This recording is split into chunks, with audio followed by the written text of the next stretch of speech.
What is up guys, and welcome to KaiCreative and to another filmmaking video. My name is Kai Song, and today we are talking about the ideal picture settings for your DSLR camera when it comes to filmmaking, particularly for corporate video.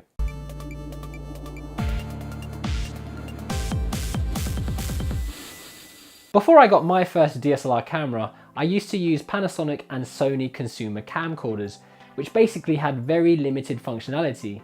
All you had to do was hit record. But when I started to see what people were producing with DSLR cameras and the range of different lenses that you could use, the depth of field and the control you had, I knew that I had to upgrade, and so I did. And I've been using DSLR cameras ever since. But at that time, I had absolutely no clue as to what I was doing, and so I scoured the internet to find out exactly how to set up my DSLR camera for filmmaking, which I guess is the reason why you are here today watching this video. So let's get started. So we will be talking about DSLR filmmaking settings using the Canon 5D Mark IV as a reference. This is actually the Canon 5D Mark III, the 5D Mark IV is recording this video. But most of this information can be translated over to most DSLR cameras. So let's get straight in there with the camera settings. First of all, you want to turn on your camera and make sure that it's set to video mode and that you have the manual option, which is an M, selected at the top. This gives you access to all the video settings. First of all, we want the best image quality possible. So go into image quality and select the JPEG L furthest to the left setting. Now we need to decide what movie record quality we want to use. And in this case, we will be filming using the MOV file setup, and we want to film in 1920 by 1080, 25 frames a second, which is what I film most of my events and interviews in. There are two types of compression that you can use. We have All-I and IPB. All-I compression is ideal for short clips that need tight editing, such as planned, scripted shots for a short film or a music video. These are high quality and thus take up more space on your memory cards. IPB compression is useful for long, continuous recording where tight frame by frame editing is not necessary in post-production. These aren't as high in quality and therefore don't take up as much space and are useful for running and gunning at events for promo videos, which is what we're talking about today.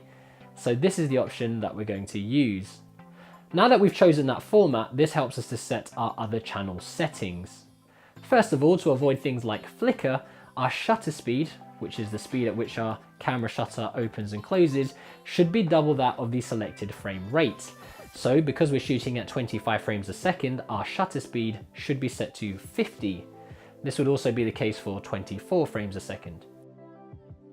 And we can adjust this by using the main dial switch on the top of our camera. So with that set, we can now only use the aperture and the ISO settings on our camera to control the light that is coming in and affecting our picture.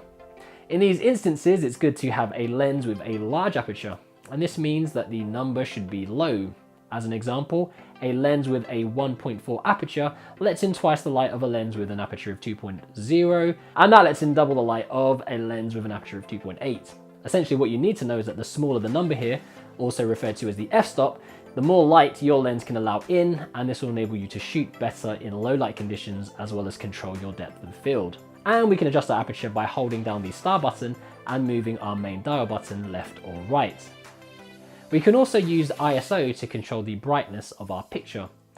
ISO stands for International Standards Organization, and this is because it's a standardized industry scale for measuring light sensitivity, particularly how sensitive you want your sensor to be to light. The higher your ISO, the more sensitive your sensor becomes and the brighter your picture. However, the key flaw with ISO, particularly with crop frame cameras, is that this introduces grain into the picture. As a rule of thumb, you shouldn't shoot over 800 ISO on crop frames, 1600 max. Full frame cameras such as the Canon 5D Mark III and the Canon 5D Mark IV can go much higher, but again, be wary of pushing the ISO limit too high. Again, we can adjust the ISO settings on our camera by tapping the ISO button on the top of our camera and spinning our main dial button left or right to either increase or decrease the sensor sensitivity. Now these settings will vary greatly depending on where you're filming. For example, if you're filming outside on a sunny day, you might have to close your aperture right up and decrease your ISO down to the lowest sensitivity setting. But if you're shooting inside, like a hotel for an event, you will probably open up your aperture as wide as it can go, and you'd probably push your ISO settings to around 1600. A really handy tip is to check your exposure levels, and you can bring these up by pressing the star button. Ideally, you want the arrow here to be between -1 and 0. It's always better to have an underexposed image than overexposed, because an overexposed or blown out picture can be impossible to correct, whereas an underexposed video or image can be brightened in post-production without losing any of the details. Again, be wary of dealing with blown out windows and bright spots. Depending on where you're reading your exposure levels from, you might need to use a bit of visual correction. Now this also depends on whether you're using lights. I personally use the Amaran Aperture Panel LED lights and can control the intensity and color temperature. Because I can control my light, it allows me to keep my ISO settings down to about 800. Finding the right balance between your aperture, ISO and external light settings is going to take a bit of practice and getting used to.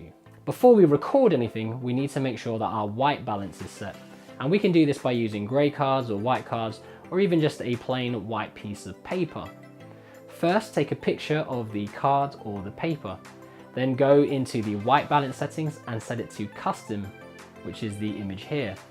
Click on it and go down to custom white balance and select the image by hitting set and OK. Now your camera will reference that picture as true white, and the color in your footage should now look correct.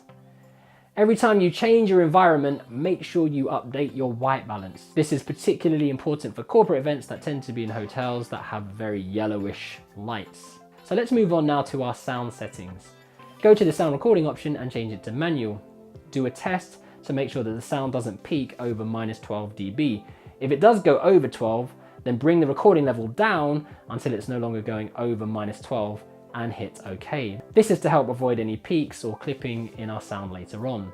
Make sure that you test this with your lapels or wireless mics or mounted microphones, whatever you're using or whatever you're attaching to your DSLR to capture sound. Finally, you want to set your picture style, and this is a whole different story. Now, I use a custom version of the standard picture settings for my corporate videos, and I've made a whole different video about that. So I'll put a card up here and also a link down in the description below. So make sure you go check that out. So by following these directions to setting up your DSLR camera, you should now be good to go when it comes to filming your next corporate event.